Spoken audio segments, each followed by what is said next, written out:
আজকে যে গল্পটি তোমাদের জন্য নিয়ে এসেছি সেটি 2025 সালের মারাঠি ভাষায় নির্মিত একটি সেরা সাইকোলজিক্যাল থ্রিলার মুভি। এই মুভিতে এমন কিছু অপ্রত্যাশিত টুইস্ট রয়েছে যা তোমাদেরকে হতভম্ব করে তুলবে। যখনই তোমার মনে হবে গল্পটি খুবই সাধারণ, তখনই তোমার সেই ধারণাকে ভেঙে চুরমার করে দেবে এই গল্পের ক্লাইম্যাক্স। আর ক্লাইম্যাক্সের পরে গল্পটি আরও একটা এমন মোড় নিয়ে নেবে যা তুমি কখনো আশাও করনি। এটাই এই ছবির সবচেয়ে বড় শক্তি। এমনই একটা টান টান থ্রিলার নিয়ে তৈরি আজকের এই গল্প। তো হ্যালো ফ্রেন্ডস, ওয়েলকাম টু ওর গল্প। গল্পের শুরুতেই একজন মহিলাকে একটি অন্ধকার ঘরে কিছু মন্ত্র পড়তে দেখানো হয়। এই মহিলার নাম গানগুটি। গানগুটি একটা পাপেটকে পুজো করে মন্ত্র পড়ছিল, আর তাকে এমন সব কালো জাদু করতেই দরজার ওপাশ থেকে লুকিয়ে দেখতে থাকে একটি ছোট্ট মেয়ে। এই ছোট্ট মেয়েটির নাম রাধা। রাধা অধীর আগ্রহ নিয়ে লুকিয়ে লুকিয়ে এই সব কিছুই দেখতে থাকে। তখনই তার বাবা মা সেখানে এসে বুঝতে পারে ভেতরে গানগুটি কালো জাদুর চেষ্টা করছে। সাথে সাথেই তারা দরজা নক করতে থাকে। গানগুটি দরজা খুলেই তাদেরকে বলে, তোমরা আমাকে সকল গ্রামবাসীর সামনে অসম্মান করেছ, আমাকে বাড়ি থেকে বের করে দিয়েছ। আমি সেই সকল অপমানের প্রতিশোধ নেব। আমি তোমার সন্তানকে কালো জাদু করেছি। সে তার জীবনে একদিনও শান্তিতে কাটাতে পারবে না। তার জীবনটা হয়ে উঠবে বিভীষিকাময়। এরপর কেটে যায় অনেকগুলো বছর। রাধা এখন বিবাহিত। সে শহরে তার হাজব্যান্ডের সাথে থাকে। তাদের সাই নামের একজন মেয়ে রয়েছে। রাধা তার মেয়ে সাইকে স্কুলের জন্য রেডি করে তাকে স্কুল ভ্যান পর্যন্ত ছেড়ে আসে। এরপর সে তার ডাক্তারের কাছে আসে।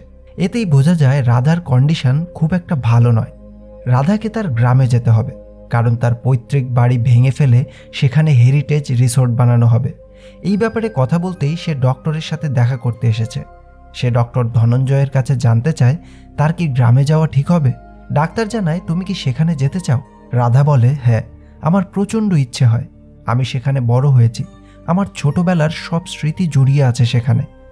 ডাক্তার বলে, তাহলে প্রবলেম কিসে? রাধা কয়েক সেকেন্ডের জন্য তার ছোটবেলার স্মৃতিতে ফিরে যায়।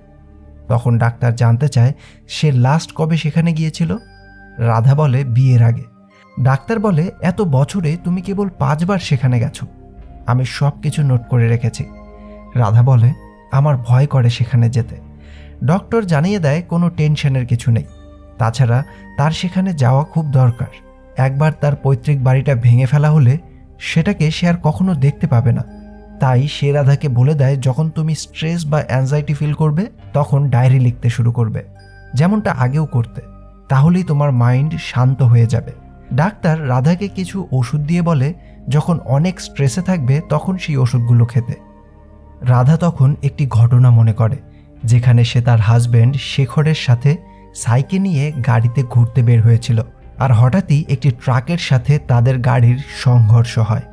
এরপর দেখা যায় পরের দিন রাধা সাইকে নিয়ে তার গ্রামে আসতে থাকে। রাস্তায় রাধা ড্রাইভিং করার সময় ডক্টরের দেওয়া পিলস নেয়। সে গ্রামে যাচ্ছে, আর এই জন্যই সে ভীষণ টেন্সড রয়েছে।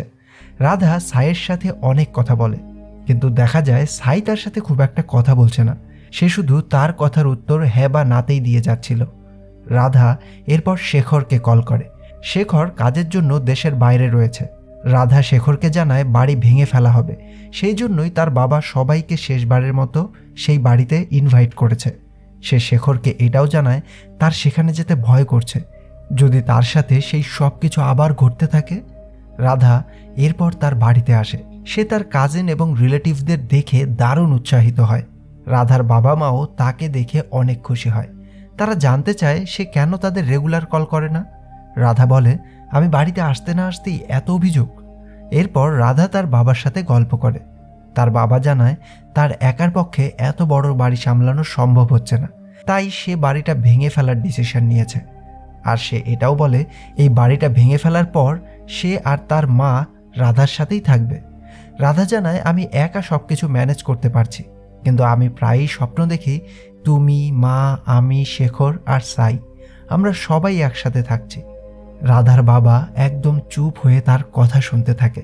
এরপর রাতে সে তার কাজিনদের সাথে একসাথে ডিনার করে। ঘুমানোর সময় রাধা সাইকে তার পাশে এসে ঘুমানোর জন্য বলে। সাই তার পাশে এসে ঘুমিয়ে পড়ে। মধ্যরাতে বাড়ির সকলে মিলে একসাথে প্রচুর গান বাজনা গল্প করে। রাধা দেখতে পায় সাই সেখানে নেই, তাই সে সাইকে খুঁজতে ওপরে চলে আসে। খুঁজতে খুঁজতেই রাধা সেই রুমে চলে আসে যেই রুমে গানগুটি মন্ত্র পড়েছিল। সে দেখতে পায় সাই সেই পাপেটটি নিয়ে খেলা করছে, যেই পাপেট দিয়েই গানগুটি কালো জাদু করেছিল। তখনই রাধাকে খুঁজতে খুঁজতে তার মা সেখানে আসে আর দেখতে পায় রাধা পাপেটের সামনে বসে গান গাইছে। সে তার মাকে গানগুটির বলা সেই কথাটা বলে, তোমার জীবন ধ্বংস হবে। তখনই সেখানে রাধার বাবা সবাইকে নিয়ে আসে আর রাধা তখনই স্বাভাবিক হয়ে যায়। রাধা তার বাবাকে বলে এই পাপেটটিকে সাই খুঁজে পেয়েছে, সে এই পাপেটের নাম দিয়েছে ভাগা ভাই। রাধার মা বলে এই পাপেটটি সেই মহিলার, সেটা এভিল, ফেলে দাও এটাকে। রাধা বলে মা, এই যুগে তুমি এইসব কথা বলছো? তারা সকলেই চুপ করে থাকে। পরের দিন রাধার মা গ্রামের একজন মহিলাকে বাড়িতে আসতে বলে। রাধা বুঝতে পারে তার মা এই মহিলাকে গতকালের ঘটনার জন্যই আসতে বলেছে, কারণ সেই মহিলা এর আগেও তার মার কথায় বাড়িতে এসে অনেক রিচুয়াল করেছে। রাধা বলে আমি এইসবে বিলিভ করি না, তবুও তোমরা যখন করতে চাচ্ছ তাতে আমার আপত্তি নেই। সেই মহিলা রাধার সামনে কিছু মন্ত্র পড়ে। তখনই সেখানে সাই আসলে রাধা সাইয়ের সাথে কথা বলতে থাকে, আর এই জন্যই ওই মহিলা তার রিচুয়াল থামিয়ে চুপচাপ শুনতে থাকে তার কথা। রাধার বাবা ডক্টর ধনঞ্জয়কে কল করে জানায় রাধার কন্ডিশন এখন ঠিক আছে। ডক্টর বলে আপনাকে শক্ত হয়ে বাস্তবতা কি সেটা রাধাকে বোঝাতে হবে। রাধার বাবা জানতে চায় এতে তার ওপর কোনো প্রভাব পড়বে না। ডক্টর জানায় সে রাধাকে মেডিসিন দিয়েছে, বেটার হবে আস্তে আস্তে রাধাকে বাস্তবের সম্মুখীন করানো। কিন্তু প্রশ্ন হলো ডক্টর ধনঞ্জয় রাধাকে কোন বাস্তবতার সম্মুখীন করানোর কথা বলছেন, সেটা আমরা কিছুক্ষণ পরেই জানতে পারবো। পরের দিন তাদের বাড়িতে একজন গুরুদেব আসেন। রাধার মাই সেই গুরুদেবকে আসতে বলেছিলেন, কারণ তিনি গানগুটির সেই পাপেটের জন্য ভীষণ চিন্তিত হয়ে আছেন। এক সময় এই পাপেটের মাধ্যমেই গানগুটি কালো জাদু করেছিল। গুরুদেব সেই রুমে কিছু মন্ত্র পড়তে পড়তে গঙ্গা জল ছিটিয়ে দেয়, আর তারপর সে রাধার মাকে একটি লাল সুতো দিয়ে বলে এই সুতোটি রাধাকে পরিয়ে দিতে, এটি রাধাকে সব কুনজর থেকে রক্ষা করবে। রাধার মা ওই সুতোটি তার হাতে বেঁধে দেয়। রাধা তখন তার মার কাছে একটি বাক্সের চাবি চায়। এই বাক্সটিতে তার ছোটবেলার সব ব্যবহৃত জিনিসপত্র রয়েছে। রাধার মা দিতে না চাইলেও রাধা জেদ করায় তিনি রাধাকে চাবিটা দিয়ে দেন। এরপরই রাধা তার কাজিনদের নিয়ে সেই বাক্সটি খোলে। তারা তিনজনই তাদের ছোটবেলার অনেক প্রিয় বই দেখতে পায়। রাধা সেখানে একটি থলিতে প্ল্যানচেট করার সামগ্রী খুঁজে পায়, যেই প্ল্যানচেট করার মাধ্যমে আত্মাকে ডাকা যায়। রাধা তখন তার কাজিনদের সাথে এই প্ল্যানচেট করতে চায়। তখনই তার একজন কাজিন বলে আমি শুনেছি রিচুয়ালের সময় ডাকা আত্মারা চলে যেতে অস্বীকার করে। রাধা বলে ভয় পাওয়ার কিছু নেই, এই আত্মা ফাত্তা বলতে কিছু এক্সিস্ট করে না। এরপর সে তার কাজিনদের নিয়ে ওই প্ল্যানচেট করতে শুরু করে। তারা চোখ বন্ধ করে আত্মাকে ডাকতে থাকে এবং প্ল্যানচেটের গুটিগুলো মাটিতে ফেলে, কিন্তু তারা কোনো প্রপার নাম প্ল্যানচেট থেকে মেলাতে পারছিল না। একটা সময় রাধা এক মনে মগ্ন হয়ে আত্মাদের ডাকতে থাকে এবং সে খুবই অস্বাভাবিক আচরণ করতে থাকে। তার কাজিনরা রাধার এমন অস্বাভাবিক আচরণ দেখে তাকে জোর করে উঠিয়ে নিয়ে চলে আসে, কিন্তু তারা তখন প্ল্যানচেটে কার নাম ভেসে উঠেছে সেটা আর খেয়াল করে না। প্ল্যানচেটের গুটিগুলো সেইভাবেই পড়ে থাকে। মাঝরাতে রাধা আবার সাইকে খুঁজতে আসে। সে দেখতে পায় সাই আবার সেই পাপেটটি নিয়ে খেলা করছে, আর এই জন্যই রাধা তাকে ডেকে ঘুমোতে নিয়ে যায়। পরের দিন রাধা শহরে চলে যাবে, তাই সে সব কিছু গাড়িতে উঠিয়ে নেয়। সে পাপেটটিকেও সাথে নেয়। রাধার মা রাধাকে সাথে ড্রাইভার রাখার জন্য বলে, কিন্তু রাধা কিছু একটা মনে করে তার মায়ের সাথে খুবই রুড আচরণ করতে থাকে। তারপর সে শেখরকে কল করে কথা বলতে থাকে। তখনই রাধার বাবা এসে শেখরের সাথে কথা বলতে চায়, কিন্তু রাধা নানান এক্সকিউজ দিতে থাকে যাতে তার বাবা শেখরের সাথে কোনো কথা না বলে। কিন্তু রাধার বাবা জোর করেই রাধার থেকে ফোনটি চায়। সে ফোনটি নিয়ে দেখতে পায় রাধা একটি নষ্ট ফোন দিয়ে এতদিন ধরে শেখরের সাথে কথা বলে আসছে, তার মানে সে কখনো শেখরকে কলই করেনি। রাধা তখনই কান্নায় ভেঙে পড়ে।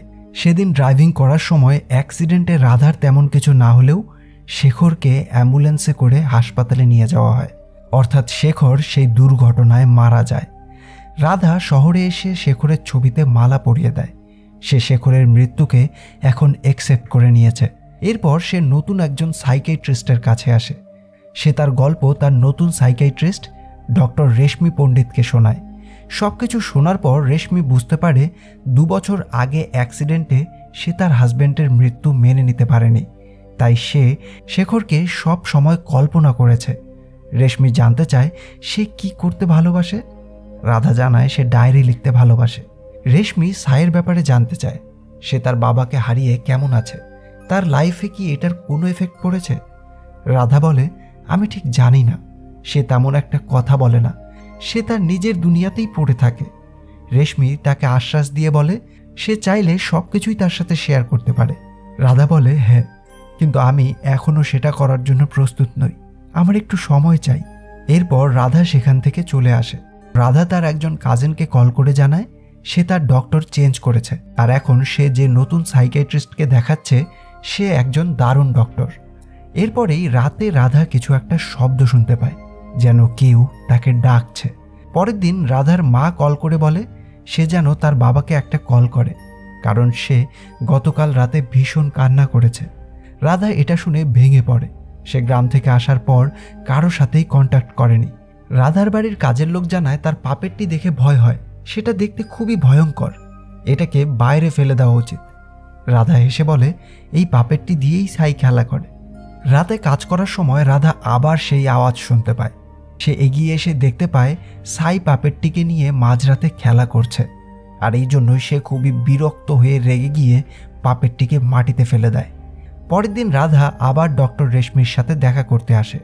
সে রেশমিকে জানায় তার এটা মনে হয় বাড়িতে তারা দুজন ছাড়াও অন্য কেউ একজন রয়েছে, আর এটা তার সত্যি মনে হচ্ছে। রাধা আরও বলে, আমি ছোটবেলা থেকেই হরর মুভি দেখতে পছন্দ করতাম, এমনকি আমি হরর স্টোরিও লিখেছিলাম। রেশমি ওই স্টোরিটি পড়তে চায়, তবে রাধা জানায় সে সেটা ছোটবেলায় লিখেছিল, সেই ডায়েরিটা কোথায় আছে তার জানা নেই। বাড়িতে এসে রাধা তার কাজের লোকের কাছে জানতে পারে 3 দিন ধরে সাই কোনো খাবার খাচ্ছে না। এতে সে ভীষণ রেগে যায়। সে রুমে এসে অনেকগুলো পিলস খেয়ে নেয়, আর এরপরেই সে পাপেটটিকে আবার সোফায় দেখতে পায়, যেটা দেখে সে কিছুটা অবাক হয়ে যায়। এরপর দেখানো হয় ডক্টর ধনঞ্জয় রাধাকে কল করে জানতে চাইছে সে এতদিন হয়ে গেছে কেন দেখা করতে আসেনি। রাধা বলে, আমার মনে হয় এখন ট্রিটমেন্টের দরকার নেই, আর আমি একজন নতুন সাইকিয়াট্রিস্টের কাছ থেকে কাউন্সেলিং নিচ্ছি। ডক্টর বলে, ঠিক আছে, তবে তুমি ট্রিটমেন্ট অফ রেখো না, আমি তোমাকে নিয়ে অনেক চিন্তা করি। কথা বলা শেষ হলে রাধা তার জানলায় বারবার সাইয়ের প্রতিচ্ছবি দেখে ভয় পেয়ে ওঠে। সে সাইকে চেক করতে এসে দেখতে পায় সাই আবার ওই পাপেটটি নিয়ে খেলা করছে। রাধা এবার সাইয়ের ওপর রেগে যায়। সে চেঁচামেচি করে যে কেন সে আবার পাপেটটিকে নিয়ে এসেছে, তবে সাই বলে সে নিয়ে আসেনি, এটা নিজে নিজেই চলে এসেছে। রাধা বলে, তুমি আমার মতো ইমাজিন করা বন্ধ করো। এই বলে সে পাপেটটিকে একেবারে বাড়ির বাইরে ফেলে দিয়ে আসে। তখনই দেখা যায় তার হাত থেকে ওই লাল সুতোটি পড়ে যায়, যেটা ওই পুরোহিত মন্ত্র পড়ে তার হাতে বেঁধে দিয়েছিল। রাধার রুমে এসে খেলনা গোছানোর সময় তার ডায়েরিটা খুঁজে পায়, আর এর পরের দিন সে ওই ডায়েরিটা রেশমিকে দেখাতে নিয়ে আসে। রেশমি দেখতে পায় ডায়েরিতে রাধা অনেকগুলো সাইন এঁকে রেখেছে। রাধা জানায় তাকে ছোটবেলায় একজন মহিলা কালো জাদু করেছিল। গানগুটি নামের একজন মহিলা তাদের বাড়িতে থাকতে এসেছিল। গ্রামের মানুষজন তাকে প্রায় সব সময় কালো জাদু করতে দেখে। একজন এসে রাধার মাকে সব কিছু জানায়, আর তখনই গানগুটি এসে সেই মহিলাকে রাধার মায়ের সামনেই বলে, এটা আমার বাড়ি, আমি আমার বাড়িতে যা খুশি তাই করতে পারি। রাধার মা এসব শুনে বলে, তোমার কেউ নেই বলে আমি তোমাকে দয়া করে আমার বাড়িতে থাকতে দিয়েছি, চাইলে এখনই আমার বাড়ি থেকে বের করে দিতে পারি। গানগুটি তখন বলে, আমাকে বের করে তো দেখো, আমি তোমার পুরো পরিবারকে এক রাতে ধ্বংস করে দিতে পারি। একদিন রাতে গানগুটি জঙ্গলে কালো জাদু করতে থাকলে গ্রামবাসীরা সেখানে এসে তাকে ধরে ফেলে। তারা পরের দিন গানগুটিকে গ্রাম থেকে বহিষ্কার করে দেয়, আর এরপর থেকেই গানগুটির মনে প্রতিশোধের আগুন জ্বলতে শুরু করে। সে রাধাদের বাড়িতে আবার আসে, তার কিছু জিনিস নেওয়ার বাহানা করে রুমে ঢুকেই কিছু মন্ত্র পড়তে শুরু করে। রাধা দরজায় লুকিয়ে এই সব কিছুই দেখতে থাকে। তখনই রাধার মা বাবা এসে দেখতে পায় গানগুটি রুমের ভেতর কালো জাদু করছে, আর এরপরেই গানগুটি দরজা খুলে বলে, আমি তোমার মেয়েকে কালো জাদু করেছি, সে একদিনও শান্তিতে থাকতে পারবে না। আর এই দৃশ্যটাই মুভির একদম শুরুতে দেখানো হয়েছিল। রাধা জানায় এই ঘটনার পরই সে অসুস্থ হয়ে পড়ে। মা বাবা অনেক চেষ্টা করেছে তাকে সুস্থ করে তুলতে। আমার মায়ের ধারণা আমার হেলথ কন্ডিশনের পেছনে গানগুটিই দায়ী। রেশমি জানতে চায় এরপর গানগুটির কি হয়েছিল।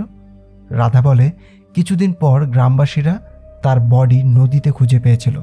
আমি জানি না সে কি করে মারা গেছিল। রেশমি রাধার কাছে তার প্রিভিয়াস ডক্টরের নাম্বার চায়। রাধা বলে তার ফোনে এখন নেটওয়ার্ক নেই, বাইরে গিয়েই সে তাকে টেক্সট করে দেবে। কিন্তু রেশমি বলে অসুবিধা নেই, আমি নোট করে নেব। রাধা ডক্টর ধনঞ্জয়ের কন্ট্যাক্ট নাম্বারটা রেশমিকে দিয়ে দেয়। এরপরেই রেশমি রাধার ডায়েরিটা আবার পড়তে শুরু করে। সে তার একজন সিনিয়রকে ডায়েরিতে লেখা সাইনগুলোর ছবি তুলে পাঠায়। তখনই ওই লোকটি জানায় এই সাইনগুলো সবগুলো কালো জাদু এবং তন্ত্রমন্ত্র করার চিহ্ন। রেশমি চিন্তিত হয়ে পড়ে। সে ডক্টর ধনঞ্জয়কে কল করে, কিন্তু রাধা ডক্টর ধনঞ্জয়ের নাম্বার না দিয়ে রেশমিকে তার কাজিনের নম্বর দেয়। রেশমি রাধার কাজিনের সাথে কন্ট্যাক্ট করলে সে ডক্টর ধনঞ্জয়ের নাম্বার রেশমিকে দিয়ে দেয়। এরপরেই রেশমি ডাক্তার ধনঞ্জয়কে কল করে আর ধনঞ্জয়কে রেশমি জানিয়ে দেয় রাধা বিপদে আছে। তখন ডক্টর ধনঞ্জয় জানায় সে এখনই বের হচ্ছে, তবে যেহেতু রেশমি তার পাশেই থাকে তাই রেশমিকেও তার বাড়িতে যেতে বলে। এদিকে রাধা বাড়ি ফিরলে সে ডাস্টবিনে পাপেটটি দেখতে পায় না, যেটা না দেখতে পেয়ে সে কিছুটা অবাক হয়।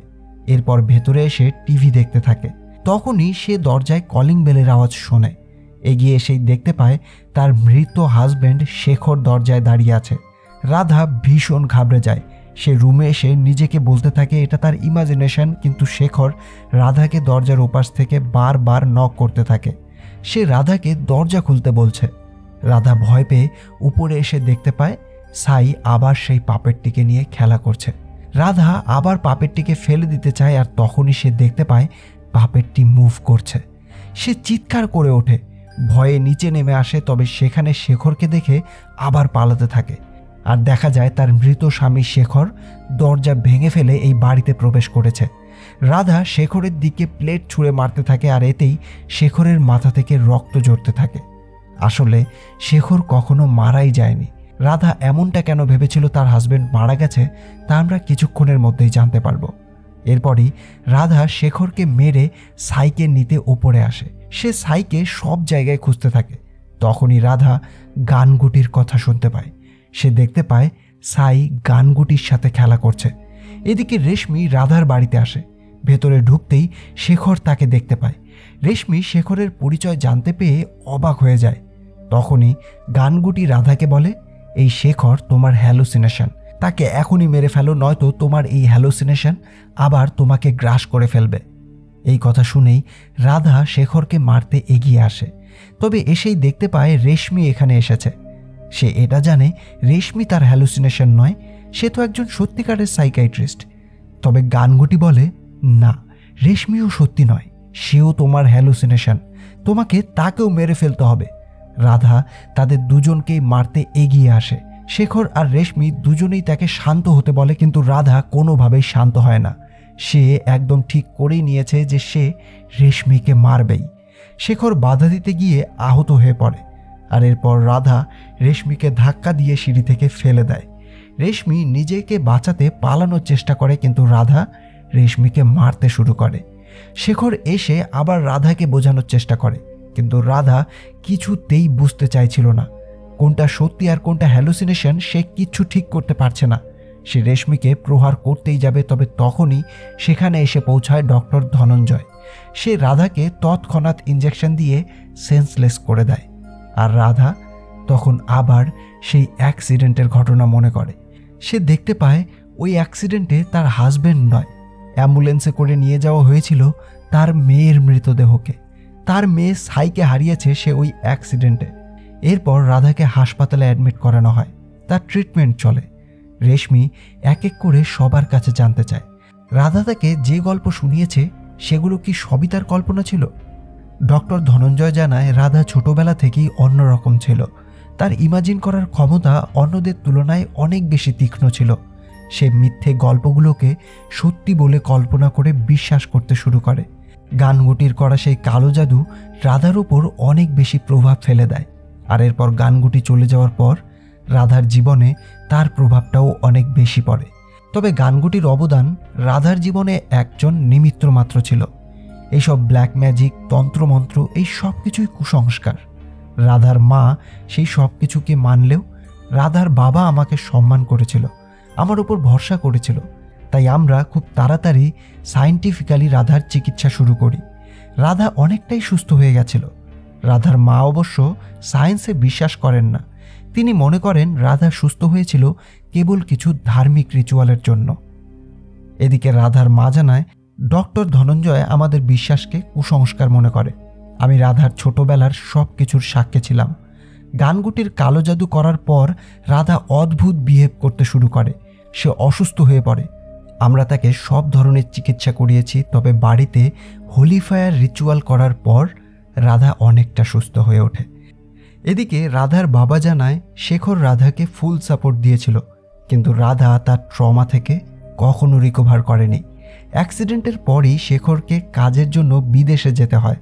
আমরা কয়েক মাস তার এই কন্ডিশনের জন্য তার সাথে ছিলাম। তারপর আমাদেরকে বাড়ি ফিরতে হয়। আর তার কিছুদিন পরেই কোভিডের কারণে লকডাউন শুরু হয়ে যায়। রাধা সেই পুরো বাড়িতে একা হয়ে যায়।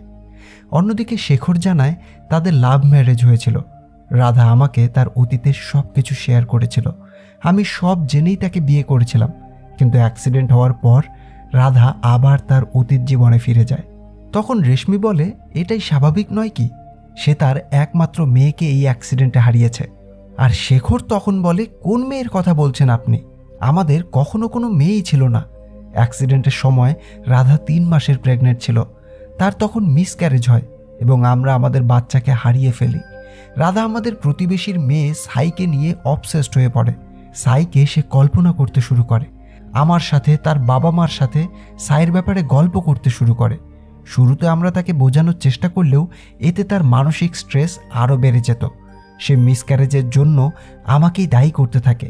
সে সব সময় সাইকে অবজার্ভ করতে থাকে, লুকিয়ে তার ছবি তুলে এডিট করে আমাদের ফ্যামিলি ফটো তৈরি করে। তার মানসিক দিক চিন্তা করে আমরা সবাই রাধার কল্পনাকে তার মতো করেই বাঁচিয়ে রাখতে দিই। সে কল্পনাতে সুন্দর সুখী একটা পরিবার নিয়ে বাঁচতে শুরু করে, যেটার বাস্তবে কোনো অস্তিত্বই ছিল না। ধীরে ধীরে সে আমার থেকে দূরত্ব রাখতে শুরু করে। আমি তার সাথে কোনোভাবেই কন্ট্যাক্ট করতে পারছিলাম না। সে আমার সাথে কথা তো বলতো, তবে সেটা একান্তই তার কল্পনায়। আর সেই জন্যই আমি তার বাবার সাথে কন্ট্যাক্ট করে বলেছিলাম রাধাকে কিছুদিনের জন্য বাড়িতে আসতে। সে বাড়িতে আসলে বাবা যখন তাকে বাস্তবটা কি সেটা বোঝানোর চেষ্টা করে, সে তার উল্টোটাই ধারণা করে। সে তার কল্পনায় এবার আমাকে মৃত বানিয়ে ফেলে এবং সাইকেই বাস্তব মনে করে। রাধার কিছুক্ষণ পর সেন্স ফিরে আসে। সে তার সামনে শেখরকে দেখতে পায়। রাধা বুঝতে পারে এই শেখর তার কল্পনা নয়, বাস্তব। সে রেশমির কাছে ক্ষমা চায়। রাধা ডক্টর ধনঞ্জয়কে বলে, আমি খুব তাড়াতাড়ি সুস্থ হতে চাই, আমি আর এইসব নিতে পারছি না। রাধার মা বলে, তুমি শীঘ্রই সুস্থ হয়ে উঠবে, আমরা আবার সেই হোলি ফায়ার রিচুয়ালটি করব। কিছুদিন পর রাধা কিছুটা সুস্থ হওয়ার পর শেখর এবং রাধা মিলে আবার হোলি ফায়ার রিচুয়ালটি করে। তখনই রাধার বাবাকে একজন কল করে। সে ফোন করে তাদের বাড়ির সমস্ত মালপত্র ট্রাকে তোলার জন্য অনুমতি নেয়। ডক্টর ধনঞ্জয় রেশমিকে জানায়, রাধার মতো পেশেন্ট এমন কারো সাপোর্ট চায় যারা তার কল্পনাকে বিশ্বাস করবে। আমি ছোটবেলা থেকেই তার ট্রিটমেন্ট করেছি, তার ব্যাপারে আমি সব কিছু জানতাম। তাই সে আমার চিকিৎসা বাদ দিয়ে তোমার কাছে কাউন্সেলিংয়ের জন্য আসে, যেন তুমি তার কল্পনায় বানানো সুখী পরিবারের ওপর বিলিভ করতে পারো, যাতে সে তোমাকে বিশ্বাস করাতে পারে যে সে যা বলছে সেগুলো সব সত্যি। আর সেই জন্যই রাধা তোমাকে রং নাম্বার দিয়েছিল, যেন তুমি কখনো আমার সাথে কন্ট্যাক্ট করতে না পারো। রেশমি বলে, রাধা আমাকে বলেছিল সে পাপেটটিকে বারবার বাইরে ফেলে দিত, তাহলে সেটি ভেতরে কি করে এসেছে? ডক্টর ধনঞ্জয় বলে, কারণ সে তোমাকে মিথ্যে বলেছে। রাধা কখনোই ওই পাপেটটিকে বাইরে ফেলে আসেনি, আর যদিও সে সেটা করেছে, হয়তো সে নিজেই আবার সেটাকে ভেতরে নিয়ে এসেছে। এই পৃথিবীতে কুসংস্কারই হচ্ছে সব থেকে বড় প্রতারণা। মুভির একদম শেষে দেখানো হয় রাধা তার কাজিনদের সাথে প্ল্যান চেট করার সময় সেখানে কি নাম এসেছিল। তারা ওই সময় সেটা আর খেয়াল করেনি। তবে এই ঘরের সমস্ত মালপত্র বের করে ঘরটি যখন পরিষ্কার করা হচ্ছিল, তখনই আমরা দেখতে পাই প্ল্যান চেটের ওই ছকগুলোতে আসলে গানগুটির নামের লেটারগুলো উঠেছে। যেটা আজ এই ছেলেটি ঝাড়ু দিয়ে পরিষ্কার করে নেয়।